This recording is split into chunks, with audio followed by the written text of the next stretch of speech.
हाय, माझं नाव दीपक डांगी. मी या CSK team मध्ये ऑलराऊंडर म्हणून रोल प्ले करतोय. हॅलो दीपक, हाय. ओव्हरऑल एनर्जी, ऍटमॉस्फिअर आणि वातावरण कसं आहे ड्रेसिंग टीम मध्ये? काय स्ट्रॅटेजीज आहेत तुमचे MPL 2024 साठी?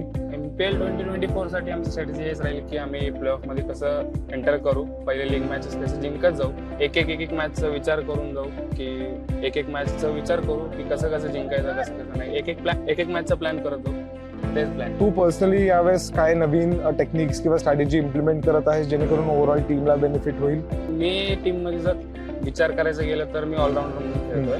तर मी बॅटिंगचा पण विचार करेन, बॉलिंगचा पण विचार करेन की बॉलिंग पण मला कशी नीट टाकता येईल आणि खाली 7-8 नंबर जाऊन मी कशी बॅटिंग करता येईल. तुझा favourite Indian cricket player? Indian cricket team मध्ये रवींद्र जडेजा. ओव्हरऑल बाकी फॅन्सला तू काही सांगू इच्छितो? ओव्हरऑल काय प्लॅनिंग स्ट्रॅटेजी वगैरे कसं एक्झिक्युशन असणार आहे?